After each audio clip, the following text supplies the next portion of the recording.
Hello and welcome to an introduction to A-Level Media Studies at Saltash Community School.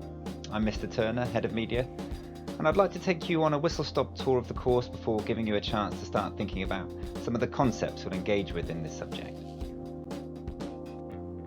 For this course, we use the EDUCAS exam board, which is what we currently use for GCSE.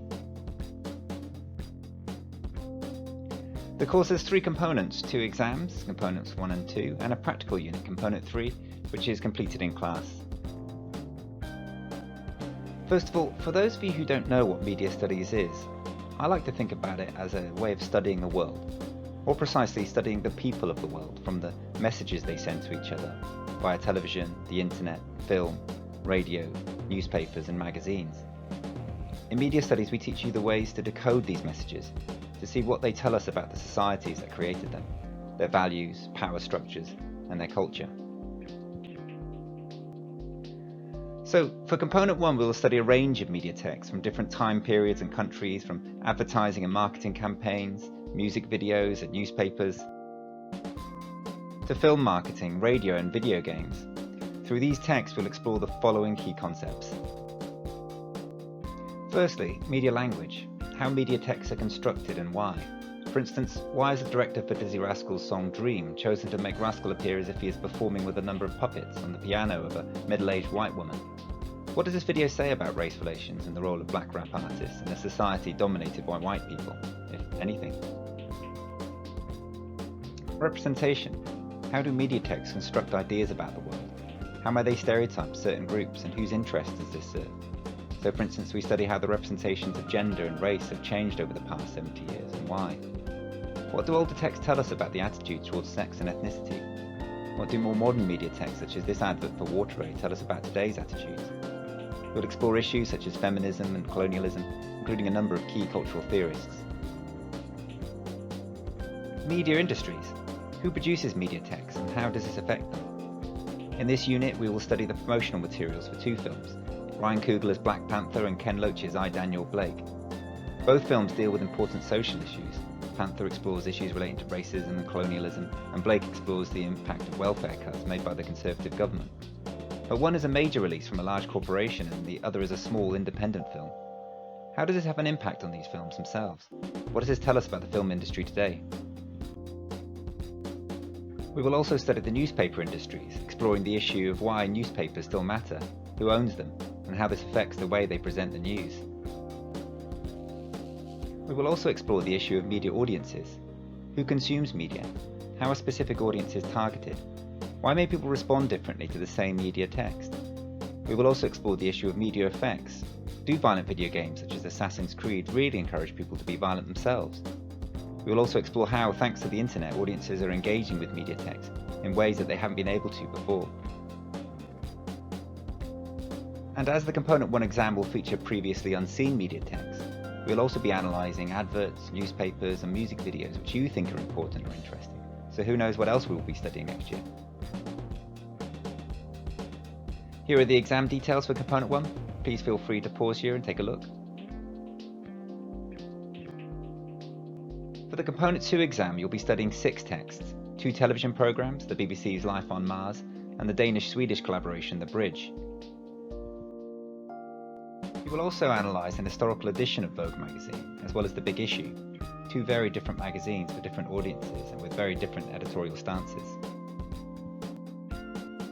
As well as this, we will also be exploring online media through studying the Zoella blog and the website for Attitude, the UK's best-selling gay magazine.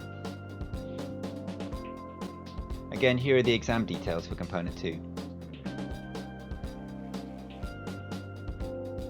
And of course, A-Level Media Studies also contains a large practical element. 30% of the course will be devoted to cross-media production, where you'll learn to produce print, moving image and online media, making use of software such as Adobe Photoshop and Premiere.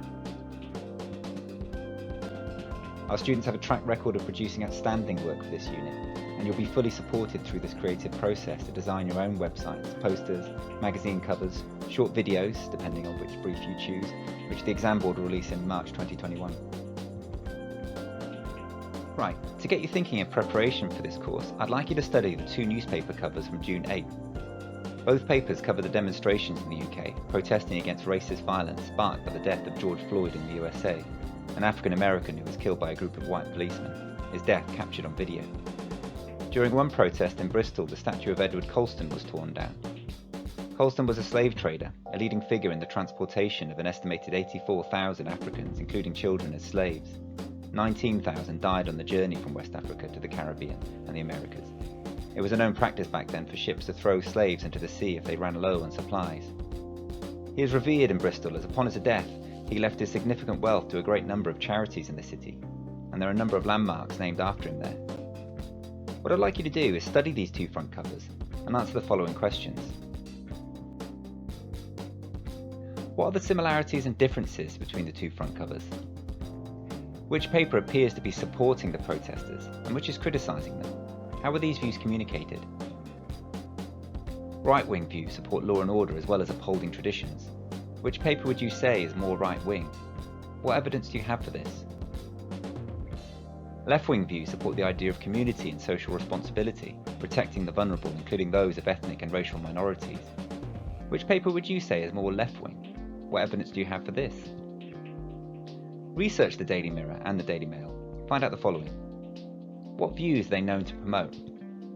Who owns these newspapers? How may this affect the views that they are expressing? Who reads these newspapers? What can you find out about their audiences?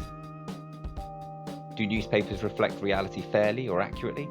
How could they influence the way audiences think about a topic? Do you think newspapers should support a single point of view, or do you think they should be more neutral and balanced, for example supporting neither left or right-wing ideology? Is this even possible? Why do wealthy people own newspapers, most of which struggle to make a profit and some of which even make a loss? What do they gain from it? How may it help them influence the public and politicians? Why is it important that not all news is written by those in power?